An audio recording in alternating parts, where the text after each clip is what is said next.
मैं एम नफीस रशीद, आप देख रहे हैं भारत न्यूज़ 247। आज चांद की 10 तारीख है, यानी कि 29 जुलाई, और पूरे भारतवर्ष में ताजियों का पर्व यानी कि जिसे गम का महीना यानी कि गम का दिन कहते हैं वो मनाया जा रहा है ताजियों के रूप में, यानी कि जिसको मुहर्रम पूरी तरीके से कहा जाता है। और इसको हिंदू मुस्लिम सिख ईसाई एकता कमेटी दिल्ली पूर्वी दिल्ली में संपन्न करा रही है। हालांकि ये कहना कि खाली हिंदू मुस्लिम एकता कमेटी करा रही है, नहीं, पुलिस भी आप देख सकते हैं कि पुलिस भी पूरी तरह से मुस्तैद है। और इस तरह का ये अखाड़े का एक रिक्शा होता है जिसके अंदर अखाड़े का सारा सामान होता है। इसमें बच्चे भर जाते हैं। बहरहाल एक शौक होता है, बच्चों को तो मौज से मतलब है।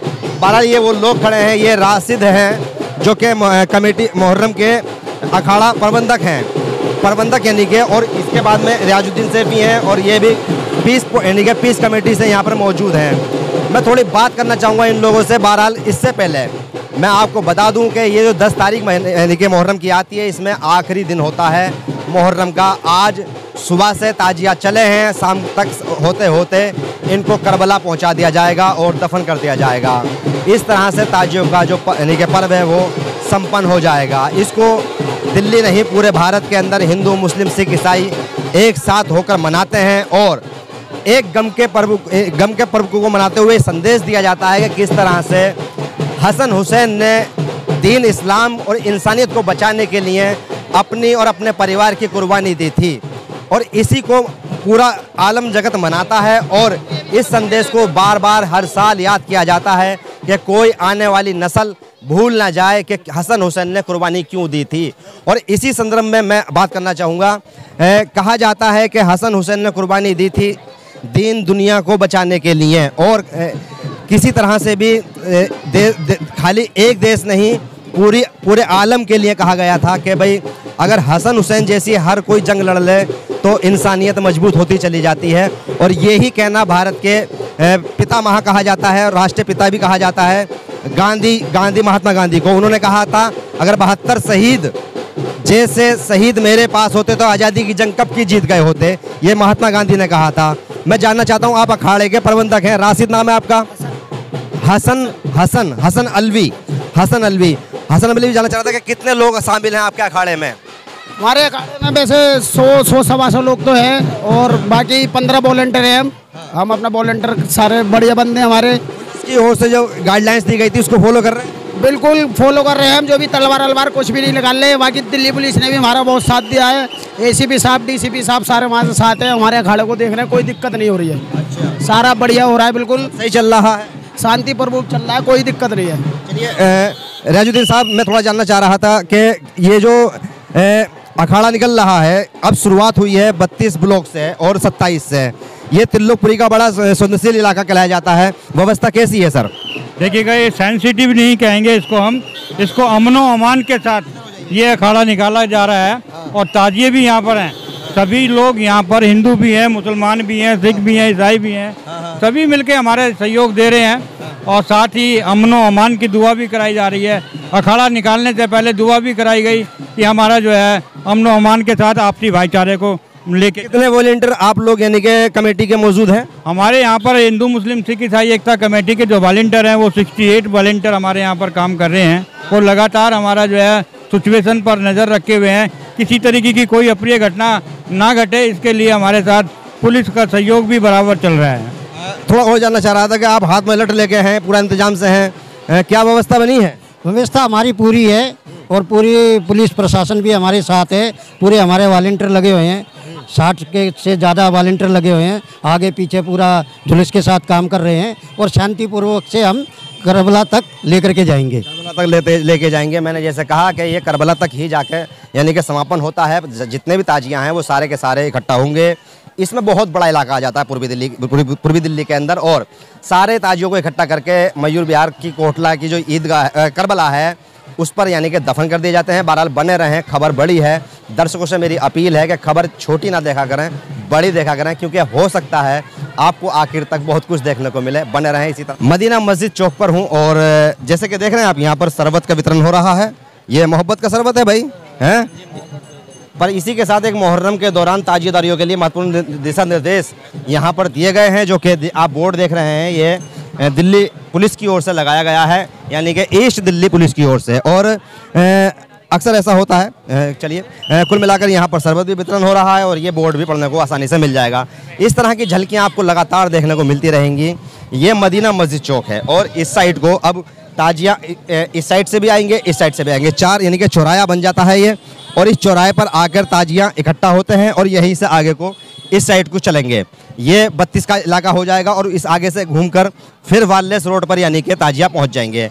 इस तरह से ताजियों का जुलूस बढ़ते बढ़ते आगे बढ़ता रहेगा और वालेस रोड से होते हुए यानी कि मयूर विहार फेज़ 1 पहुंचेगा। फेज़ 1 में ही यानी कि करबला है और करबला में ही यानी कि संपन्न होना है। तो बने रहें, आहिस्ता आहिस्ता बढ़ रहा हूँ और 32 ब्लॉक पहुँच चुका हूँ और भी जानने की कोशिश करता हूँ कि 32 ब्लॉक का भी एक अखाड़ा है और उस अखाड़े के अंदर कितने वॉलंटियर हैं और साथ ही साथ पुलिस कैसा सहयोग कर रही है। आप खलीफा हैं? क्या नाम है आपका? मेरा नाम समीउद्दीन है। समीरुद्दीन साहब, जानना चाह रहा हूँ आप यानी कि इस अखाड़े के खलीफा हैं, कितने वॉलंटियर हैं आपके साथ में? वॉलंटियर मेरे पास में 40 से 50 हैं। अच्छा जी। और कितना एरिया लिया है आपने चलने के लिए? सर ये 4 से 5 किलोमीटर का एरिया है। अच्छा जी। किस समय से चल रहे हैं? और दोपहर में 1 बज गया था हमारे को पगड़ी की रस्म करते हुए और उसके बाद से हमारा अखाड़ा स्टार्ट हो गया। ये जाननी थी कि आपके अखाड़े के साथ में ताजिए भी हैं? जी, हमारे अखाड़े के साथ में ताजिए हैं 6 और ये 7 10।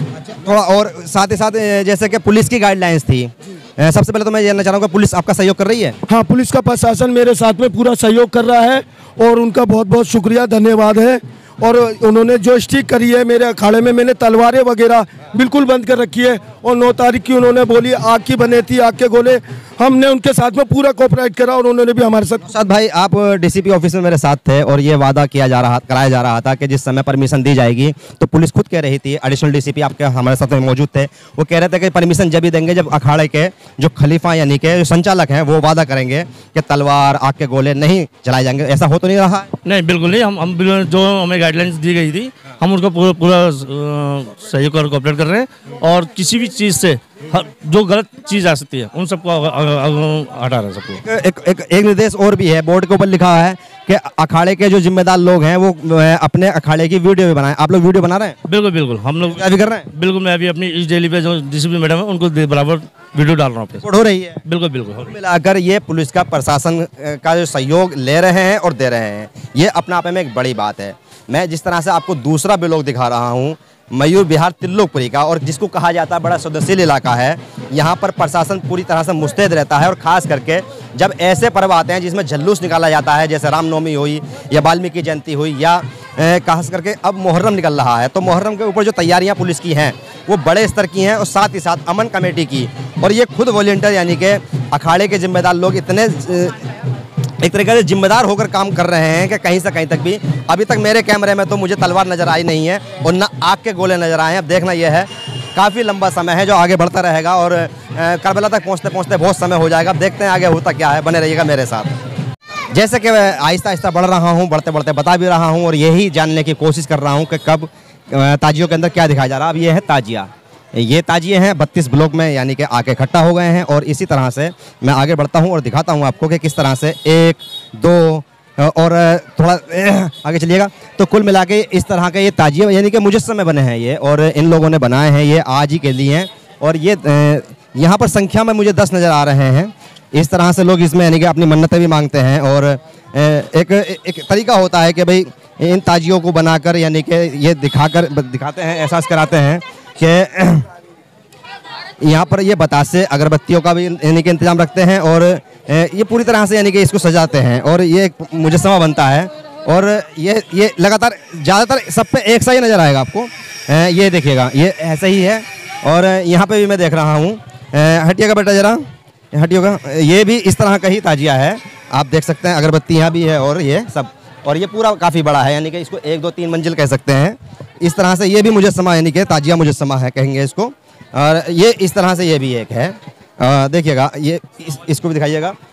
और दरअसल में ये यहाँ तक गिनती में कर रहा हूँ तो 6 हो गए हैं या 7 और ये 8, इस तरह से मुझे 10 की जानकारी दी गई थी कि 32 ब्लॉक 27 यानी कि 27 के और सब मिला के यहाँ पर तो पहले से 10 इकट्ठा हो जाते हैं और फिर आते रहेंगे और एंड तक पहुँचते पहुँचते यानी कि करबला तक ये 35 ताजिया हो जाएंगे। हालांकि तिल्लोकपुरी के जो 40 ब्लॉक हैं, 40 ब्लॉकों में 4 एक्स्ट्रा खिलाए जाते हैं, बाकी जैसे कल्याणपुरी, खिचड़ीपुर और आसपास अशोकनगर के भी ताजिया यहीं पे आते हैं, फिर उधर से मंडावली और क्या कहते हैं खिचड़ीपुर वगैरह के भी ताजिया इधर ही आते हैं। तो करबला में पहुँचते पहुँचते यानी कि इधर से 35 से 36 हो गए और उस साइड से भी 25 से 26 ही होते हैं। तो कुल मिला के 50 से 60 ताजिया करबला पहुंचेंगे और इसी तरह के सब डिजाइन होंगे और ये एक ही तरह के यानी कि लगभग बस कलर पिन्नियों का फ़र्क होता है और जैसे अखाड़ा अलग वैसे अखाड़े का अंदाज अलग, वैसे ही ताजिए का अंदाज भी अलग होता है। तो कुल मिला के आस्था सबकी एक ही है कि उनका आज ताजिया पूरे रोड पे चलते हुए करबला तक पहुंचे। बने रहे इसी तरह की और अपडेट के साथ। देख रहे हैं आप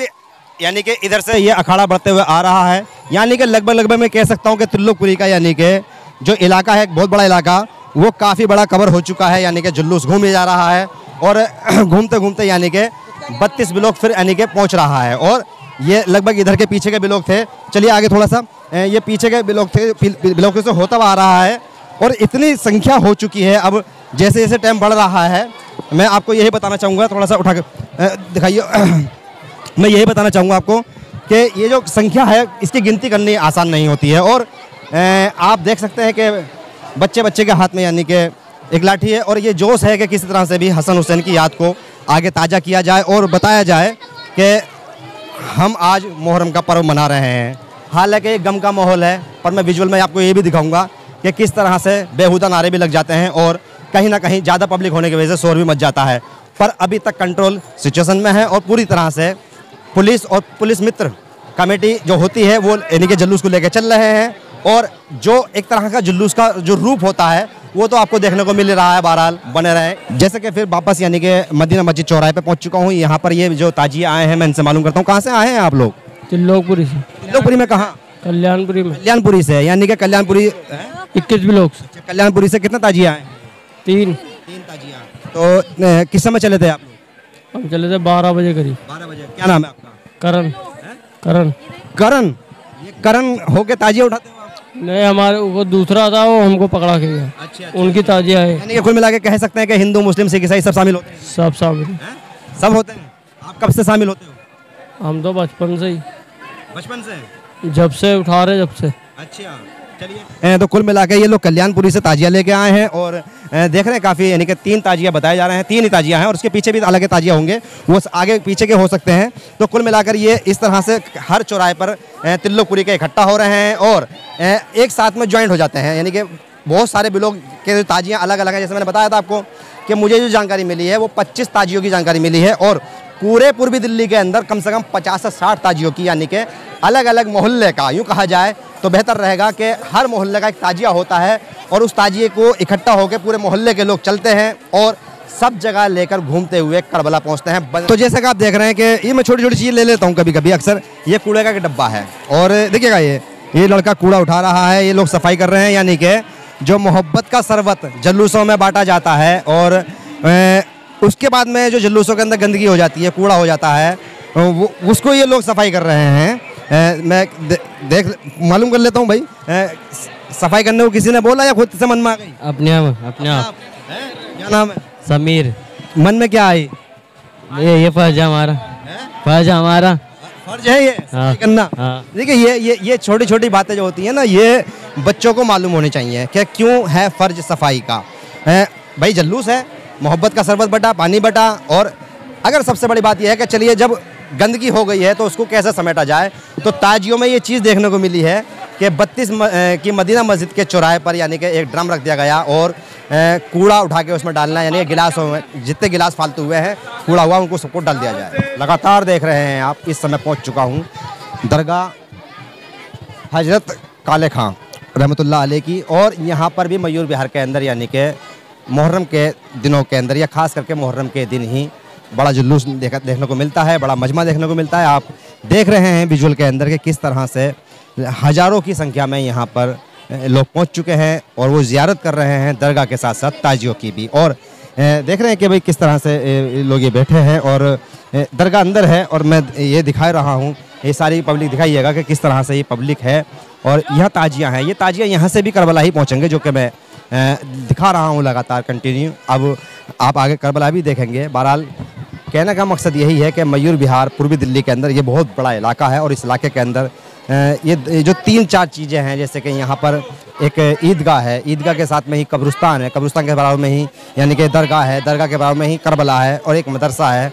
ये मयूर विहार का इलाका है। और ईस्ट दिल्ली यहाँ पर यानी कि पूरी दिल्ली, जो पूर्वी दिल्ली से हम लोग कहते हैं ईस्ट दिल्ली, तो यहाँ के जितने भी ताजिए हों या जितने भी यानी कि मुस्लिमों से जुड़े हुए अरकान हैं, वो सब लगभग यहाँ यहीं पे पूरे होते हैं, चाहे ईद की नमाज हो या मुहर्रम हो। बने रहें इसी तरह की और अपडेट के साथ।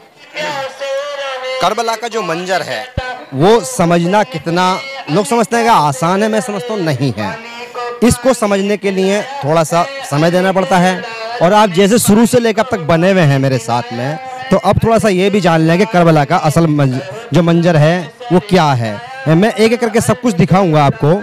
यहाँ पर करबला के अंदर वो सब छवियाँ बनाने की कोशिश की गई हैं जो करबला ईरान यानी कि मैं हुआ था। जो भी मैं थोड़ा जानना चाहता हूँ, सर क्या नाम है आपका? मेरा मोहम्मद शफीक नाम है। शफीक साहब, थोड़ा सा करबला के बारे में जानना चाह रहे थे आपसे, जिससे कि हमारे दर्शकों को मालूम हो जाए कि करबला का असल मंजर था क्या, और ये जो खेमे लगते हैं, ये जो आकृतियाँ होती हैं, ये सब इनका मकसद क्या होता है?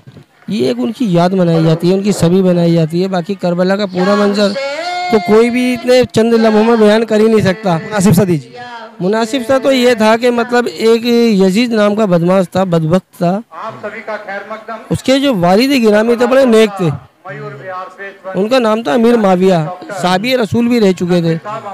उन्होंने 20 साल जो है हिकमत करी, उनकी 20 साल हुकूमत रही।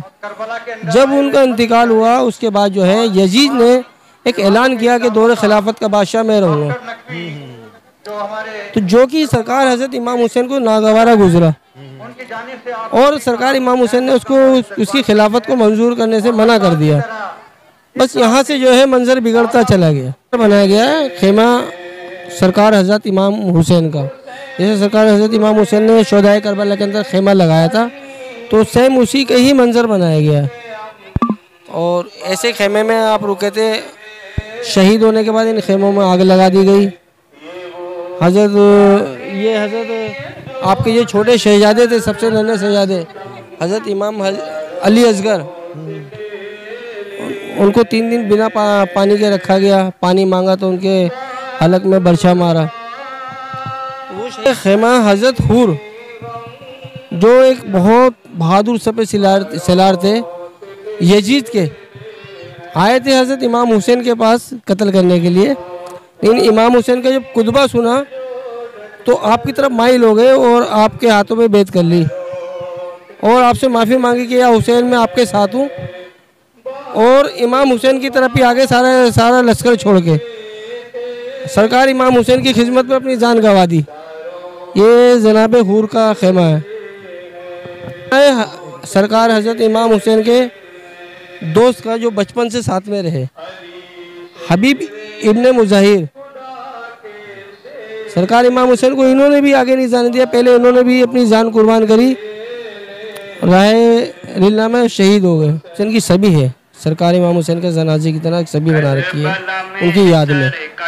और इधर ये खेमा जो है ये सरकार जनाब ज़ैनब का है। माँ ज़ैनब हज़रत इमाम हुसैन की जो बहन थी, बहुत जीबाज और बहुत बहादुर बहन थी। ये खेमा उनका है। सबको शहीद होने के बाद अलम उठाने वाली जनाब ज़ैनब की ये ताज़िया है। ये तो सभी है। अच्छा, ये वाला खेमा जो है हज़रत अब्बास अलमबरदार का, आपके भाई थे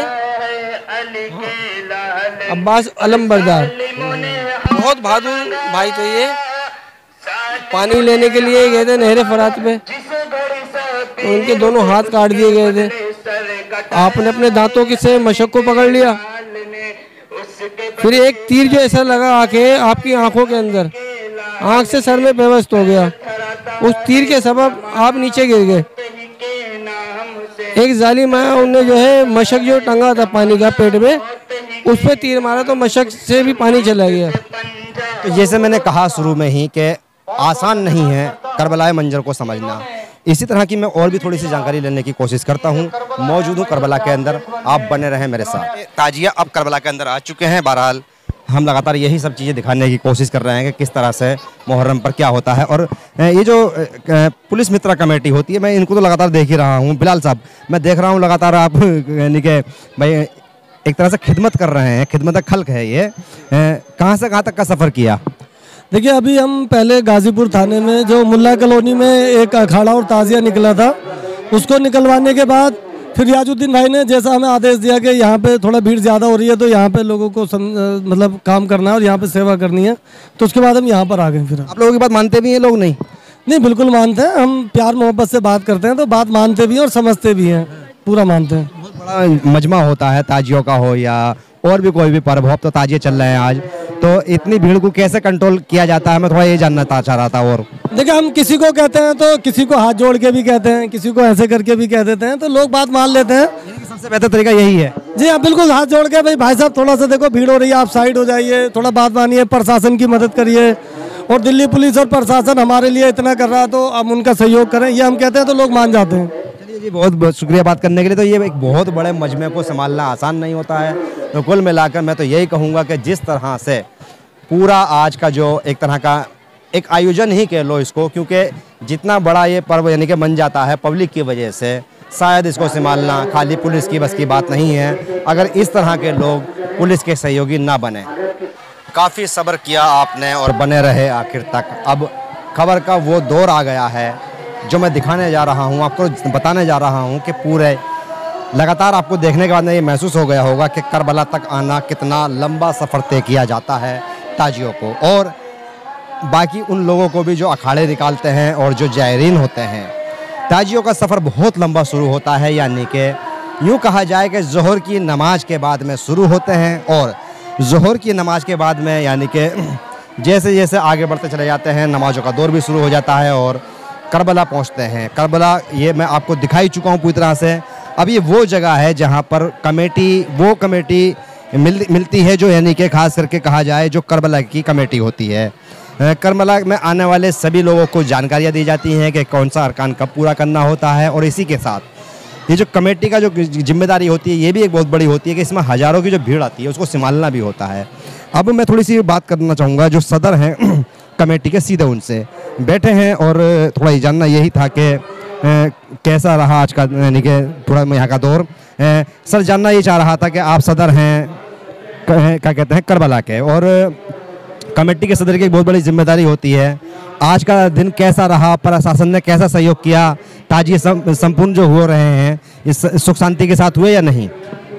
बहुत ही करबला में हर साल सुख शांति के साथ मनाया जाता है मुहर्रम का, और सभी ताजिए वाले यहाँ एरिया के सभी ताजिए आते हैं। प्रशासन ने बहुत अच्छी हेल्प की है और बहुत अच्छा अरेंजमेंट है उनका। मैं उनका स्वागत करता हूँ और कोशिश करता हूँ कि हर साल वो इसी तरह हमें सहयोग देते रहें। कमेटी का भी सहयोग रहता है हमें पूरा, और उनके जनरल सेक्रेटरी आए हुए हैं और परवेज भाई जो प्रेसिडेंट हैं वो भी आने वाले हैं। तो जानना ये भी था कि मैं थोड़ा ये जानना चाह रहा था कि आपकी जो कमेटी है क्या कहते हैं करबला कमेटी, इसमें कितने लोग शामिल होंगे? करबला कमेटी के मेन तो 11 लोग होते हैं जो कमेटी के रजिस्टर्ड सोसाइटी के वो हैं, और उन्हीं का सबका सहयोग से सब चलता। बाकी जनरल मेंबर हैं हमारे कई सौ। कितने ताजिए आ जाते होंगे सर? 40 ताजियों के आसपास रहते हैं हर साल। पिछले साल 42 थे। हाँ, घटते बढ़ते रहते हैं। मुझे मालूम जानकारी वही 52 ताजिए रहेंगे आज। तो वो घटते बढ़ते रहते हैं, जो नए नए लोग हैं वो नए ताजिए लाते हैं, तो फिर यहाँ पे काउंटिंग के बाद पता चलता है कि कितने हैं, पिछले साल कितने थे। और ताजिए आ चुके हैं, देखिए बहुत ही उधर को दिखा दीजिए ताजिए। मैं सर ये जानना चाह रहा था और कि जिस तरह से प्रशासन का एक गाइडलाइंस थी कि भाई ताजियों में जो अखाड़े होते हैं इनमें कहीं से कहीं तक भी तलवार छुराबाजी ना की जाए, तो उसका पालन हुआ है? उसका हाल ये रहा कि दूर तक जो प्रशासन की ओर से लगा दिए गए बैरक लगा दिए गए हैं, वहाँ पे हमने ख़त्म कर दिया था। जो ये होते खेल और गतके वगैरह करते हैं वहाँ पे हमने ख़त्म कर दिया, वहाँ से आगे नहीं आ सकते। प्रशासन का ये बड़ा सहयोग है दोनों तीनों चारों साइड से, तो उनका बड़ा सहयोग रहा, नहीं तो यहाँ पे ग्राउंड में प्रॉब्लम होती थी। एक बात और मुझे और जाननी थी कि जैसे कि भाई शासन प्रशासन ठीक है, पर एक सरकार भी है और मिनोरिटी की थोड़ी हेल्प भी होनी होती है सरकार से। क्या सरकार कोई करबला को या एक तरह से आपकी कमेटी को हेल्प करती है, नहीं करती है? नहीं, सरकार वैसे इन द फॉर्म ऑफ क्या कहूँ पैसा या ये फाइनेंस कोई नहीं है, कुछ नहीं है। हमारी कमेटी खुद बेयर करती है और ताजीदार जो आते हैं वो खुद अपना अपना खर्चा बेयर करते हैं। इससे मतलब यानी कि सरकार का कोई लेना देना नहीं? सरकार का कुछ नहीं, जब पुलिस प्रशासन का वो रहता है, उन्होंने बहुत सहयोग। व्यवस्था तो एक भीड़ को लेकर होती ही है। वैसे सरकार की तरफ से हमें कुछ नहीं है। मांग की है कि भाई क्या कहते हैं करबला को कोई इमदाद पहुंचनी चाहिए सरकार की ओर से? नहीं, ऐसा सच हमने मांग भी नहीं की। एक बार किया था, लेटर लिखा था DSDM को, और उन्होंने कहा था कि जो NGO है आपकी उसको हम सहयोग जैसे सब NGO को करते हैं, चेयर्स वगैरह के लिए और वगैरह जो फैसिलिटी होती है, लेकिन आज तक कोई नहीं हुई। देते नहीं है? नहीं मिला। क्या संदेश है आपका आज? क्योंकि एक हमारे क्षेत्रीय MLA जो हैं उनकी तरफ से वाटर कूलर और एक लाइट अभी पिछले महीने करबला को मिला। फिर भी क्या संदेश है आपका? क्योंकि आपको बहुत बड़ी पब्लिक देख रही है और आज पूरे जिस तरह से मैंने कवर किया है पूरे इलाके को, पूर्वी दिल्ली को, तो इसमें बहुत बड़ा इलाका आपको देख रहा है। क्या कहना चाहेंगे मुहर्रम के मौके पर? मुहर्रम के मामले में तो यही कहना चाहता हूँ कि सहयोग करें ज़्यादा से ज़्यादा। जिन लोग भी हमारे मेंबर्स हैं या जो ताजिएदार हैं या और जो मानते हैं मौला हुसैन को, वो सब मदद करें इसमें। और क्या कहना है। चलिए, शुक्रिया बात करने के लिए। तो कुल मिलाकर ये सदर थे जो कि क्या कहते हैं करबला कमेटी के सदर हैं और पूरी इन्हीं के कमेटी को चलाते हैं। इन्हीं के साथ में आपका क्या नाम है? कमेटी के सेक्रेटरी भी हैं। सेक्रेटरी का होना बड़ा ज़रूरी होता है, उनसे बात कर लेते हैं थोड़ी सी। आप सेक्रेटरी हैं, सेक्रेटरी की एक बड़ी जिम्मेदारी होती है, लिखना, वो यानी कि तैयारी रखना, हर चीज़ का काम करना।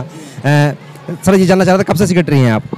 लगभग 20 साल से मैं इस कमेटी का जनरल सेक्रेटरी हूँ और अपनी पूरी कोशिश के साथ हम अपने सारे काम अंजाम दे रहे हैं और जितने भी हमारे ताज़ियादार हैं उनके लिए बेहतर से बेहतर हम इंतज़ाम करते हैं। इसके लिए हमारी कमेटी के लोग और प्रशासन के लोग से जो मदद होती है वो हमारे साथ काम करते हैं। क्या क्या इंतजाम रहता है आने वाले ज़ायरीनों के लिए? आने वाले ज़ायरीनों के लिए यहाँ पानी, बिजली, ये सारी चीज़ें तो अपनी जगह जो बुनियादी है वो तो है। ताज़िया लोग पहले लाते थे, रख के चले जाते थे, लेकिन फिर हम लोगों ने उनके लिए जो उसको दफन करने के लिए जो गड्ढा बनता है उसको पूरी तरीके से हम खुदवाते हैं और फिर उसमें लोग बारी बारी लाके ताज़िया दफन करते हैं और इसके लिए हम किसी से कोई चार्ज नहीं लेते। हम लोग कमेटी अपने लेवल पे ही सब काम करती है। मतलब एक जिम्मेदारी खुद ही निभाते हैं। फिर भी अगर एक आप सेक्रेटरी हैं, फिर भी अगर एक बात सोची जाए कि भाई अगर इसके अंदर सरकार इन्वॉल्व हो जाए और उसमें सरकारी खर्च मिले तो क्या आप लोगों को कबूल होगा? नहीं, किस तरह के इन्वॉल्वमेंट? देखिए, कोई भी मजहबी इंस्टीट्यूशंस जो है वो अपने हिसाब से चलते हैं। उसमें सरकार अगर हमारे फॉर्मेट में कोई मदद करना चाहती है, मोस्ट वेलकम। लेकिन करती है नहीं, कोई नहीं करती। हम लोग ना तो हमने अलग अलग धर्मों की बात कर सकते हैं, पर मैं नहीं कर रहा हूँ। पर एक रूल है कि भाई सरकार भी मदद करती है। देखिए, अब अभी एक लाइट जो है उन्होंने एक वादा किया, हमारे MLA साहब ने एक कूलर उन्होंने लगवा दिया। पर्सनल हो गया होगा है? पर्सनल हुआ। पर्सनल इससे पहले भी सुनील वैद साहब जो थे पहले MLA, उन्होंने कुछ लाइट यहाँ दी थी, उसके अलावा कोई वो नहीं है। बाकी हम लोग खुद ही अपने उस पर करते हैं। बहुत बहुत शुक्रिया बात करने के लिए। तो कुल मिला के ये सेक्रेटरी साहब थे। तो ये है पूरी आज की जो मैंने आपको दिखाया किस तरह से पूरा इलाका का मेरा घूमना हुआ और कई घंटे की कवरेज के बाद में लगभग ये 30 मिनट की आपने वीडियो देखी बहुत मेहनत से देखी, क्योंकि अगर बनती मेहनत से है तो देखने वालों की भी ऐसी बात नहीं है कि कम मेहनत लगती है। देखना, 30 मिनट का समय निकालना, ये बहुत बड़ी बात होती है। तो कुल मिलाकर पूरे पूर्वी दिल्ली की ये कवरेज थी जो कि 30 मिनट की थी। इस 30 मिनट के अंदर हमने वो हर कोशिश की दिखाने की जो हमें दिखाना था। बहरहाल आज मैं ये कह सकता हूँ कि हाँ, अब मैं एंड करबला में हूँ और करबला में मुहर्रम का यानी कि संपन्न होना ये अपना पे बहुत बड़ी बात है। इसमें जितने भी पुलिस और पुलिस के सहयोगी वॉलंटियर लगे थे उस सब ने एक तरह से राहत की सांस ली और शांतिपूर्ण तरीके से मुहर्रम को दफन किया गया। मैं एम नफीस रशीद, आप देख रहे थे भारत न्यूज़ 247।